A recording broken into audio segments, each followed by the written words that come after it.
السلام علیکم۔ 2006 میں مجھے حج پہ جانے کا موقع ملا۔ ایک سال پہلے عدنان اپنی بیگم کے ساتھ حج پہ ہو گیا۔ عدنان میرے ہمزلف ہیں۔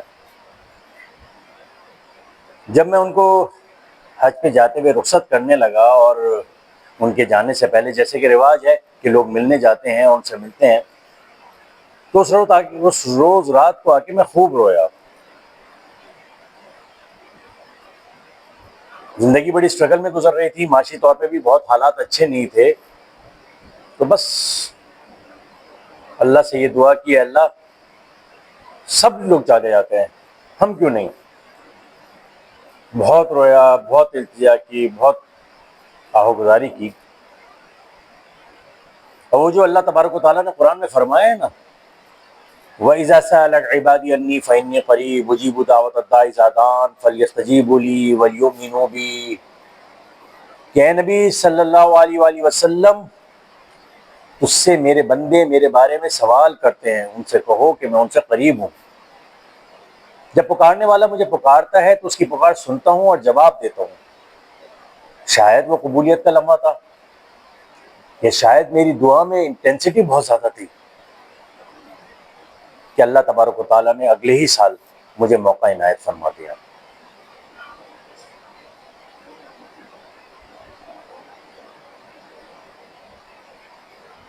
یہ جو دعا والی کیفیت ہے نا، اس کا تجربہ ایک اور جگہ بھی مجھے ہوا۔ بات چلتی ہے تو کہیں سے کہیں نکل جاتی ہے کہ جیسے میں نے بتایا کہ میں بڑی اسٹرگل میں زندگی گزارتا رہا ہوں۔ میری دکان تھی طاہر روڈ پہ، کپڑے کا کام تھا۔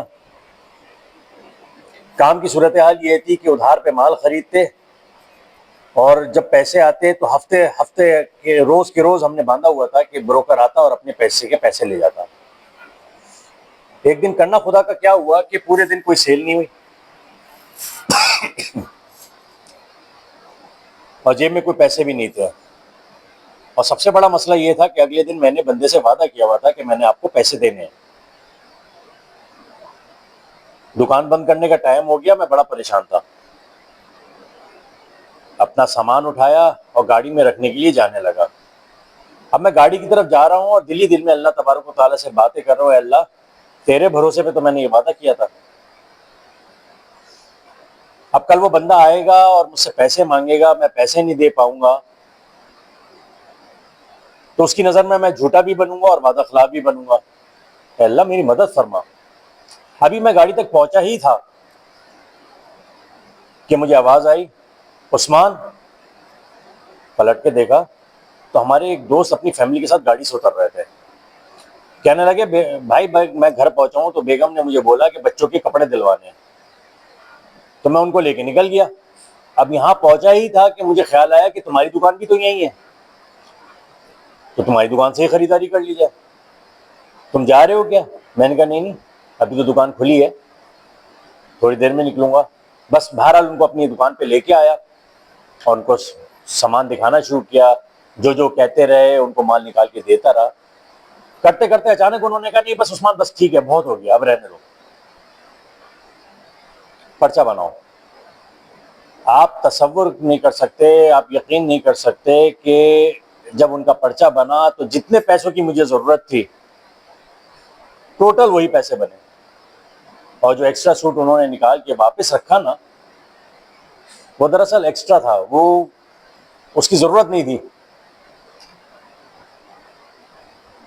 تو بتانے کا مقصد یہ ہے کہ بعض اوقات ہمیں ضرورت ہوتی ہے کہ ہم اللہ تبارک و تعالیٰ سے کنورسیشن کریں، اس کو اپنی تکلیفیں بتائیں۔ ہم اکثر دعائیں پڑھتے ہیں، دعائیں کرتے نہیں ہیں۔ اللہ کو کاموں کی فہرست بنا کے دیتے ہیں، یہ کام کرنے ہیں، ہمیں شاید مانگنے کی عادت نہیں رہی۔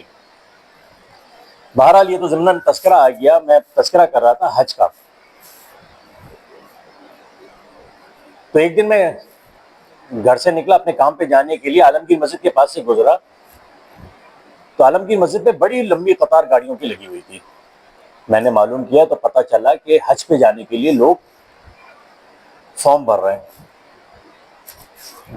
خواہش تو تھی، تمنا بھی تھی، میں اتر کے اندر چلا گیا۔ وہاں پہ فارم مل رہے تھے، فارم بھی لے لیا۔ اب مسئلہ بہت اہم تھا، وہ مسئلہ کیا تھا کہ بڑی اسٹرگل کے بعد کا نیا کاروبار شروع کیا تھا، اور کاروبار بھی اکیلا نہیں تھا،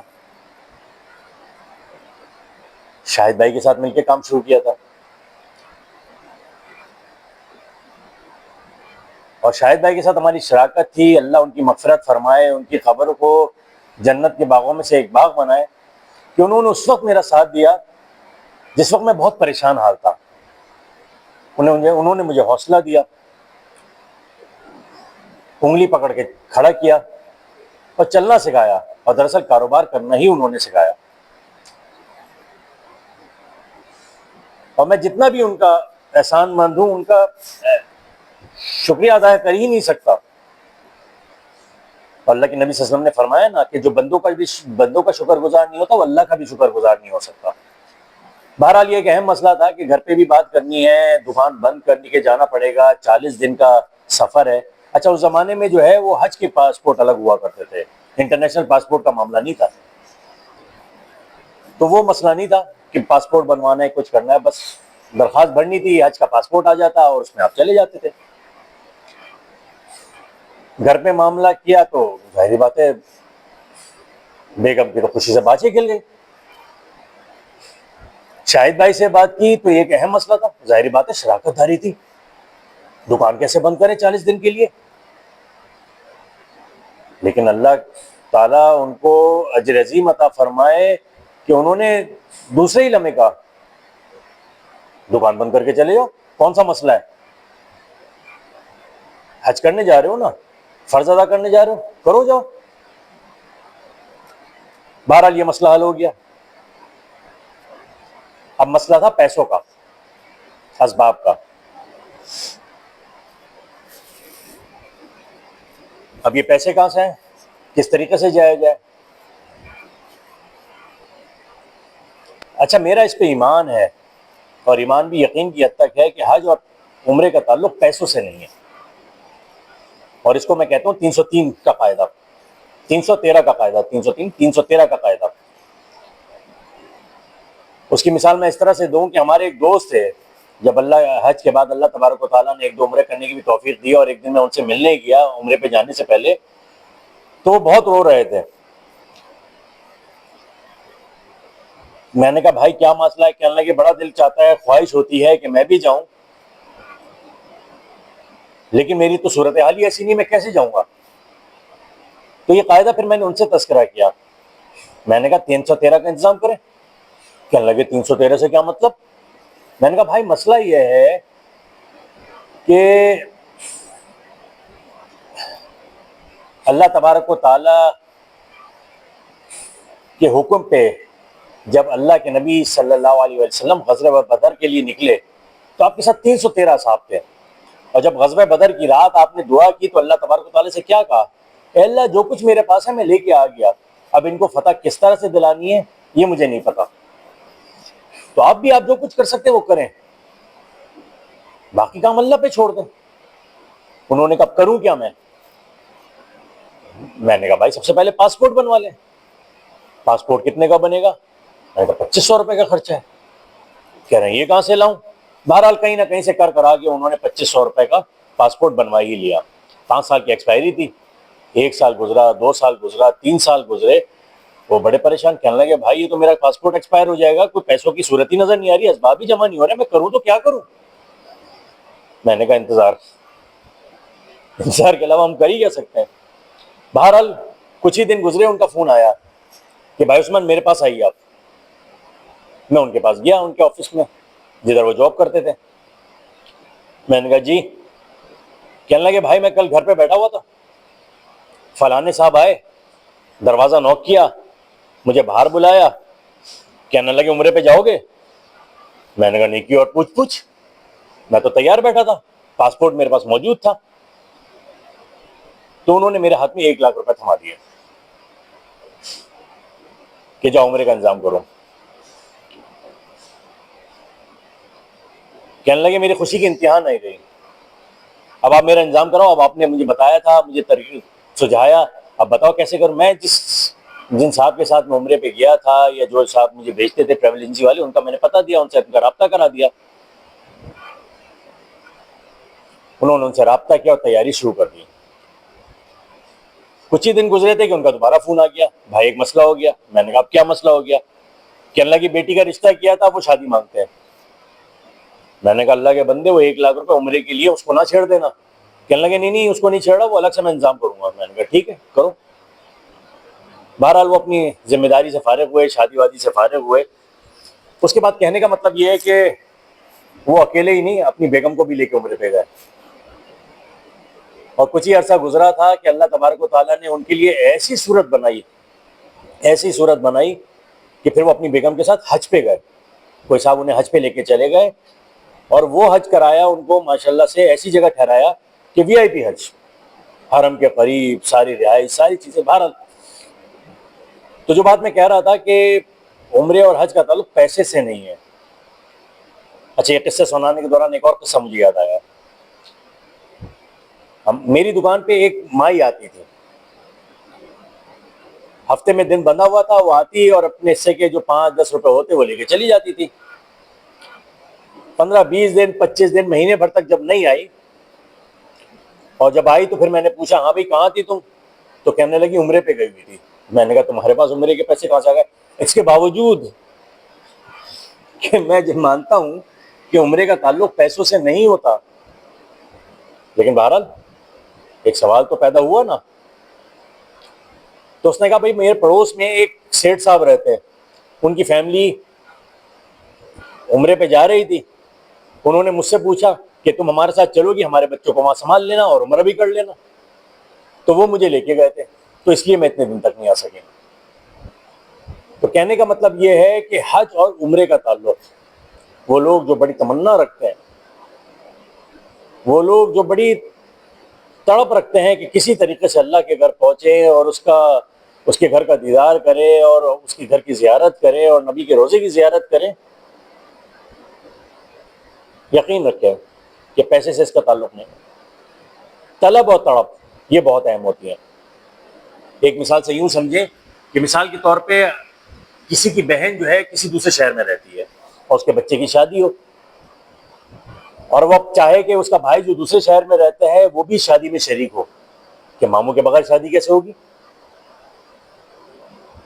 اور وہ بھائی کہے کہ بہن میری تو استطاعت نہیں ہے کہ میں سفر کر سکوں اور وہاں پہ آ کے رہ سکوں. تو بہن کہے کہ نہیں تمہیں اس کی پرواہ کرنے کی ضرورت بھی نہیں ہے، میں نے تمہارا ٹکٹ بھیج رہی ہوں، تمہاری رہائش کا انتظام کر دیا ہے. تو بالکل ایسے ہی معاملہ ہوتا ہے. صرف طلب اور تڑپ یہ 2 چیزیں ہوتی ہیں جو انسان کو حرم تک لے جاتی ہیں. بہرحال ہم نے وہ فارم حاصل کیا، فارم بھرا، حج کی تیاریاں شروع کی اور حج کا سفر ہم نے شروع کر دیا. کچھ اہم واقعات، کچھ معجزات جو وہاں کے سنانے مقصود ہیں وہ میں آپ سے تذکرہ کرنا چاہتا ہوں. اس سفر کی یادیں وہ تو شاید زندگی بھر ذہن سے محو نہ ہو، لیکن کچھ ایسی چیزیں جو دراصل معجزات میں شامل ہوں گی، میں سمجھتا ہوں. ایک واقعہ تو یہ سمجھیں کہ میں اکثر دیکھتا تھا کہ حجر اسود میں بڑا رش، بہت رش، لوگ ایک دوسرے پہ پل پڑ رہے ہیں بوسہ دینے کے لیے. اور مجھے بڑی الجھن ہوتی تھی، یار کسی کو دھکا دوں اور حجر اسود کا بوسہ لوں؟ مجھ سے یہ نہیں ہوتا تھا. لیکن ایک دن ایسا ہوا کہ عصر کی نماز پڑھنے آیا، مجھے اگلی صف میں جگہ مل گئی. سلام پھیرتے ہی میری خواہش پیدا ہوئی کہ حجر اسود کا بوسہ لینا چاہیے. میں کھڑا ہوا، آگے گیا، بوسہ لیا اور واپس پلٹا. دیکھا تو بہت لمبی قطار تھی، ممکن ہی نہیں تھا کہ میں اس میں گھس سکتا اور بوسہ لے سکتا. اور میں حیران ہوا یہ ہوا تو کیسے ہوا. اسی طریقے سے جب میں نے رات کو اپنی بیگم سے کہا کہ اس طریقے سے میں نے بوسہ لیا ہے، تو وہ بھی تڑپنے لگی کہ میں نے بھی بوسہ لینا ہے. اب مردوں کے درمیان عورت کو کیسے لے کے جائے یہ بھی ایک اہم معاملہ تھا. کچھ نہیں کیا، میں نے ہاتھ پکڑا اور جا کے حضرت اسود کے سامنے کھڑا ہو گیا. آپ کو پتا ہے نا وہاں پہ شرطے کھڑے ہوتے ہیں جنہیں ہم پولیس والے کہیں، گارڈ کہیں، جو حضرت اسود کی رسی پکڑے کھڑے ہوتے ہیں. وہ کافی دیر سے مجھے دیکھ رہے تھے. انہوں نے اشارہ کر کے پوچھا بوسہ لینا ہے؟ میں نے کہا ہاں. کہ تمہاری بیوی ہے؟ میں نے کہا ہاں. ان اللہ کے بندوں نے، 2-3 بندوں نے وہ جگہ بنائی ہے، جگہ صاف کی، اور پھر میری بیگم نے بھی اس طرح سے بوسہ لے لیا. یہ بوسے کے حوالے سے. ایک دن میں مسجد نبوی میں داخل ہوا، انتہائی شدت کا سر میں درد، انتہائی شدت کا. کھڑا نہیں ہوا جا رہا، چلا نہیں جا رہا. نماز کا ٹائم تھا غالباً، پتہ نہیں کون سی نماز تھی، لیکن بہرحال نماز کے لیے میں داخل ہوا. کولر میں زمزم بھرے رکھے ہوتے ہیں.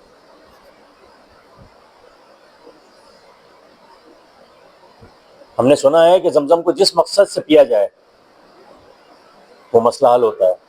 میں نے زمزم کا گلاس بھرا اور اللہ سے دعا کی آج میں اس کو اس لیے پی رہا ہوں کہ میرے سر کا درد حل ہو جائے. آپ یقین جانیں وہ گلاس کا پانی نہ ختم ہوا اور سر کا درد ختم ہو گیا. روز کا میرا معمول تھا، نماز کے بعد میں باب السلام، اچھا دروازوں کے نام مجھے اکثر یاد نہیں رہتے، جدھر سے روزے اقدس پہ حاضری کے لیے سلام کرنے کے لیے داخل ہوا جاتا ہے، میرے خیال اس کا نام باب السلام ہی ہے. اور جب ہم دوسری طرف نکلتے ہیں وہ بقی والا دروازہ ہے، سامنے جنت البقیع ہے. میرا معمول تھا کہ میں وہاں سے داخل ہوتا، دوسرے دروازے سے نکلتا، اور صفا کے چبوترے کے ساتھ جو دروازہ ہے اس کے سامنے ایک اور دروازہ ہے، وہاں سے پھر میں اندر داخل ہو جاتا، اپنی نماز پڑھتا تھا. باقی یہی میرا معمول تھا. لوگ دوسرے معمولات میں لگے ہوتے تھے، میں نہیں ہوتا تھا ایسا.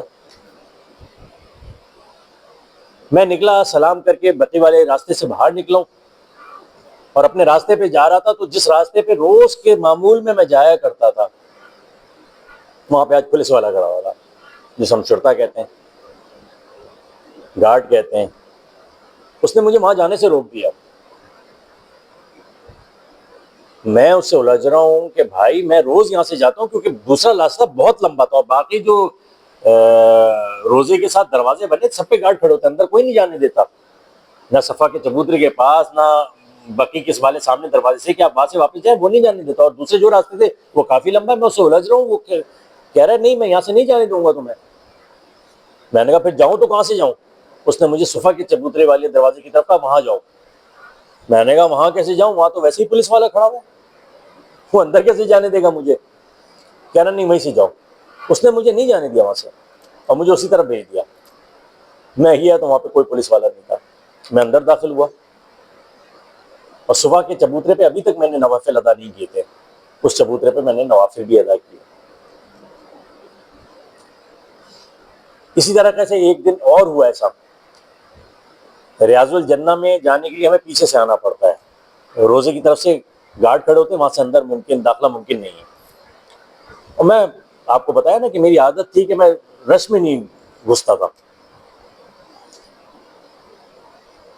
میں وہاں سے گیا، سلام کیا، سلام کے لیے داخل ہوا تو اچانک میرے دل میں خواہش ہوئی کہ ریاض الجنہ میں جانا چاہیے. اب اس راستے پہ تو ہر جگہ پہ گارڈ کھڑے ہوتے ہیں، کیسے جاؤں؟ میں اندر داخل ہوا تو دیکھا وہ التحاد پہ جو ریاض الجنہ کا راستہ ہے وہاں پہ کوئی گارڈ ہی نہیں ہے. میں وہاں سے اندر داخل ہوا ریاض الجنہ پہ. مطلب میں آپ کو بتانے کا مطلب یہ ہے کہ وہ جگہ ایسی ہے کہ وہاں پہ آپ کے دل میں خواہش پیدا ہوتی ہے اور طلب پکی ہو. تو یہ ممکن نہیں کہ آپ ایسے ہی چلے جائیں، آپ کی وہ دعا اور خواہش اور طلب پوری نہ ہو. یہ ممکن نہیں. یہ وہ مقام ہے، یہ وہ جگہ ہے. اور ہم نے تو ایسے وقت میں حج کیا کہ آج کی طرح نہیں. وہاں پہ تو حرم کے سامنے ہم کافی دیر تک بیٹھے رہتے تھے، حرم کا دیدار کرتے. اب تو شاید وہ چیزیں ممکن نہیں. اب تو آپ احرام کے بغیر مطاف میں داخلہ بھی ممکن نہیں ہے. یہ میرے حج کے معاملات تھے. میں جو واقعات آپ کے سامنے تذکرہ کروں، مقصد صرف اس کا یہ ہے کہ یہ وہ جگہ ہے جہاں پہ آپ جو طلب کریں گے وہ آپ کو ملے گا. مقام قبولیت ہے. لیکن ایک بات یاد رکھنی چاہیے جس کو ہم بھول جاتے ہیں. اللہ کے نبی صلی اللہ علیہ وسلم نے فرمایا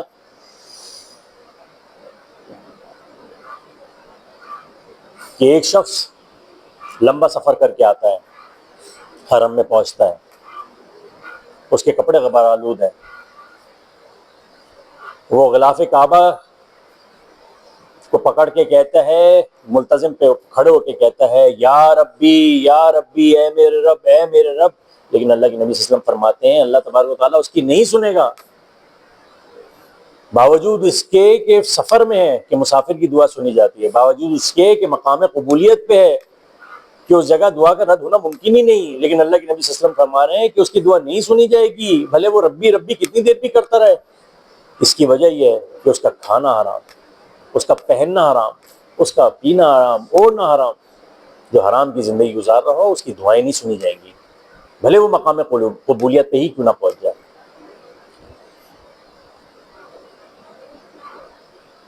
یہ حج کا سفر تھا جو ہمارا گزرا، اور اس کے ساتھ ایک اہم واقعہ جس کا تذکرہ میں آپ سے کروں گا کہ 20 جنوری کو میری واپسی ہوئی اور 21 تاریخ کو میرے سسر جو ایک عرصے سے علیل تھے ان کا انتقال ہو گیا. جو بھائی بہن عزیز و اقارب ہیں وہ کہنے والے تو یہی کہہ رہے ہیں کہ وہ اپنی بیٹی کا انتظار کر رہے تھے.